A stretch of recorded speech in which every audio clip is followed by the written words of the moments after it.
We know what our final shot of the show is. We know the tragic dimension of what happens to at least our central character. Knowing where you're finishing is just the most liberating. That means that you can just swing away inside. May the Force be with you, Captain.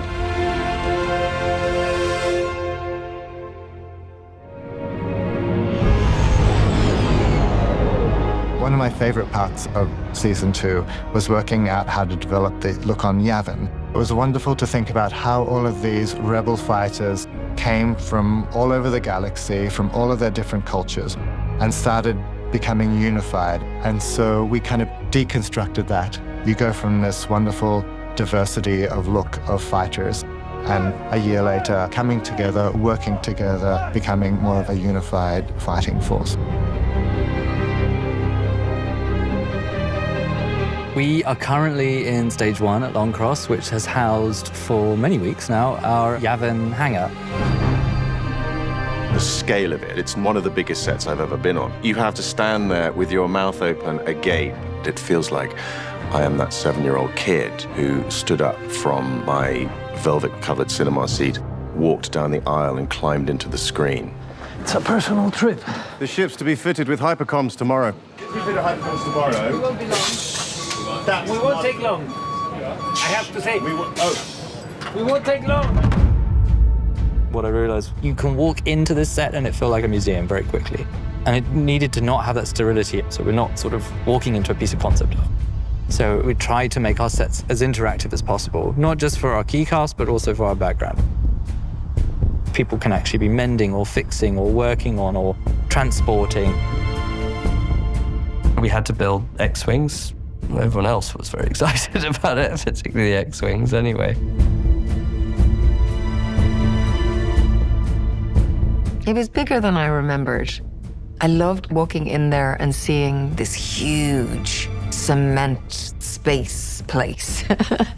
It felt really lovely to step back into that, because that's an iconic space for her. What is this? We think you might be able to help us. We actively avoided the round table and saved that for Rogue One, but we did recreate the sort of meeting room that has the hologram of Saw Gerrera in the middle. We know you're on Jeddah, Saw. We know you're picking up Imperial transports.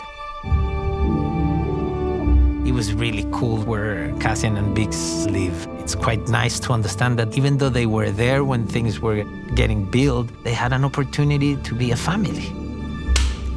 It's supposed to be like almost like an antidote to Coruscant as well. Like they'd been in that safe house apartment, that sort of hermetic cube with a concrete jungle outside.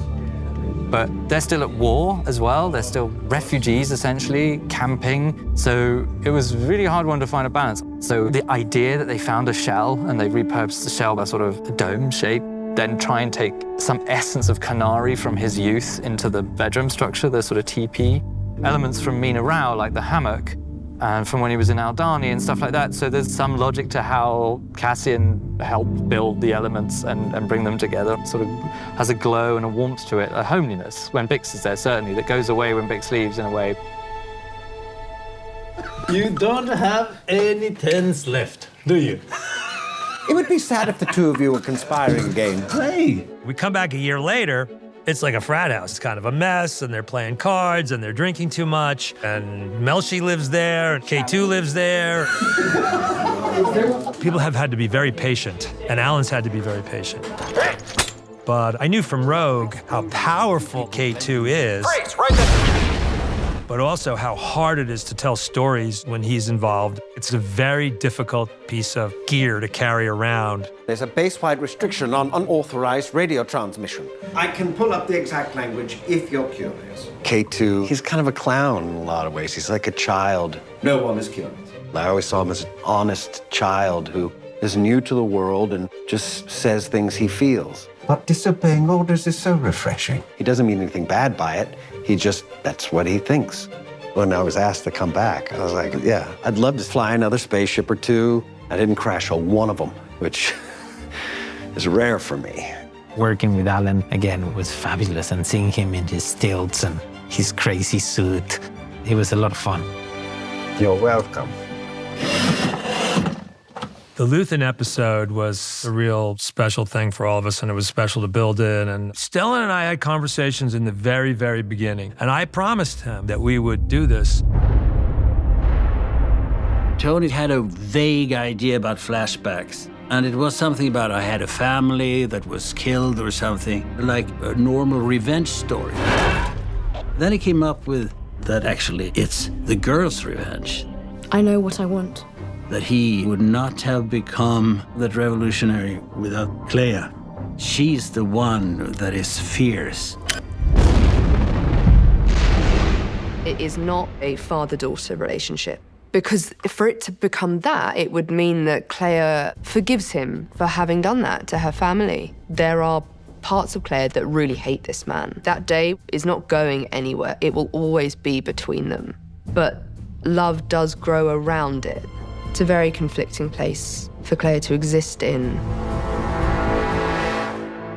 I've given up all chance at inner peace. I made my mind a sunless space. And also at the same time, Dedra is getting closer and closer. I share my dreams with ghosts. Denise Goff, we couldn't wait to get together for the final confrontation. I'm damned for what I do. Unfortunately, it ended bad for me. And she's so pleased with herself, you know? She's so pleased. And then he wins. What is my sacrifice? There's nothing else but the revolution for him. Everything he says to Young at that elevator is true. I burned my life to make a sunrise that I know I'll never see. The emotions there was, okay, this is it. I'll never see Clea again, but it has to be done. You are not gonna win. So what do I sacrifice? Everything!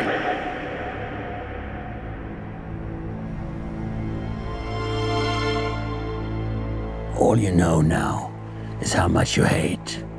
You bank that, you hide that. You keep it alive until you know what to do with it. I think what helps Clea do what she has to do in that moment is all the hate that she feels for him and all that love, those two extremes. It's so confusing, so conflicting, and she doesn't want to leave him there. But she has to tell herself she's got to run because she's got to get that message back to Yavin. She can't get caught. And that's what blows my mind about the fact that Clea is the person that gets the information about the Death Star to Yavin. And this is Luthen's as far as you know. They're just playing cards and getting drunk in a day that apparently is not going to bring anything.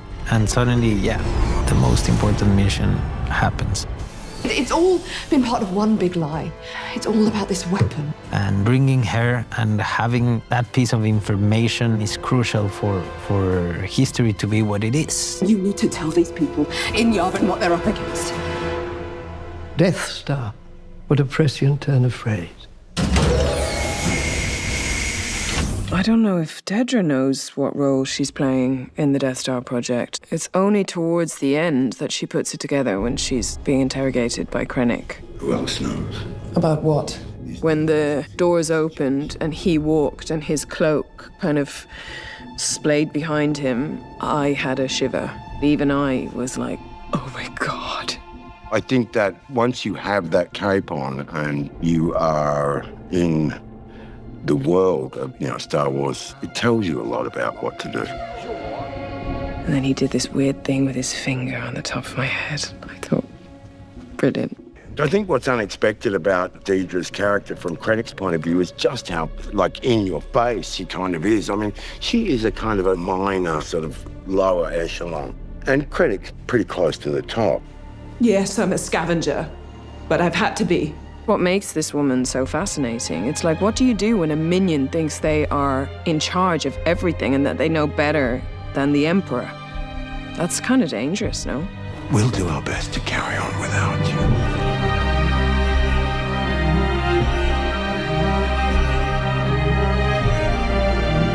The 5 women at the end of the show is really what the show's kind of about. The Gormans, Ferrix, your mother.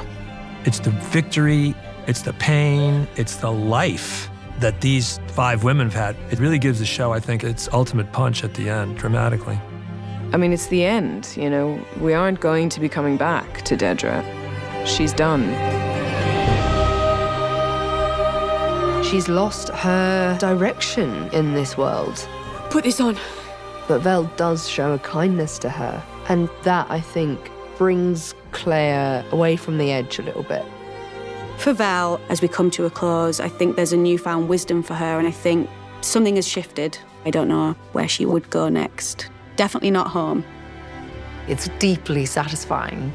I want so much for Mon Mothma within that space. It's where she should be.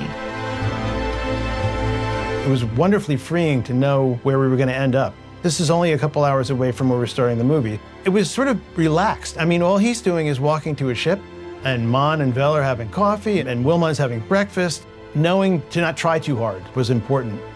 Ironically, the final episode has some of the least amount, quantity-wise, of music. Its biggest shining moment is that montage. There was a lot of discussion as the plot develops over the season to have the music slowly becoming more orchestral and less electronic, so that when it finally touched Rogue One, it would feel like the palette had shifted to that. So each episode, we kept pushing this transition farther and farther along. And then finally, that musical handoff really happens in that last moment when Cassian's flying away. That's kind of like the big orchestral moment that was rare for like the rest of the score, ironically.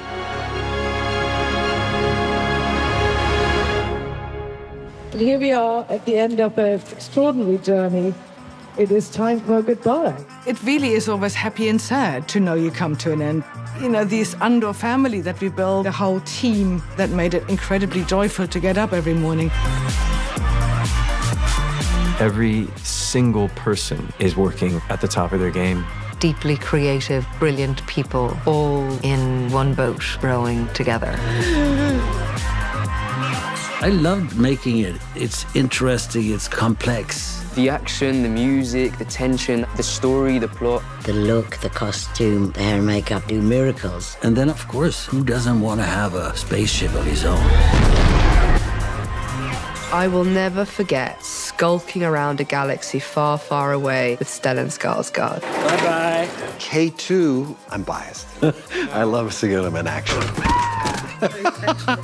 I'm so grateful to be part of the family, and I will miss it, and I'll miss the people. It's the people I'll miss very, very much. That's the end, guys. I don't feel done. And the thing about Star Wars is it's never done. It goes into the Star Wars canon. Like, it's going to be there forever. Thank you, thank you, thank you, every single one of you. Andor is unlike anything that I ever worked on. And the fact that that's being appreciated by this passionate fan base, in the end, that's the most exciting thing. The fact that people are really getting it, what you do, is the most confirming thing.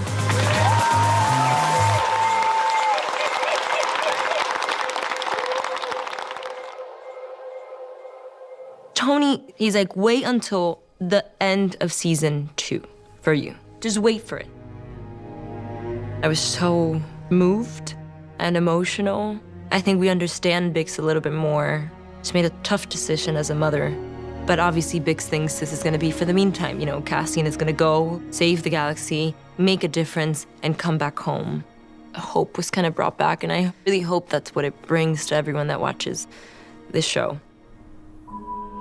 I think it's a beautiful way to finish our show, you know? And it's the reminder of what he's not gonna have. And remind people that behind this rebellion, there's real people, you know? It's about understanding the complexity, the amount of love, loss, commitment, and passion behind change. People that probably wanted to have a family, and to be happy next to the loved ones, you know?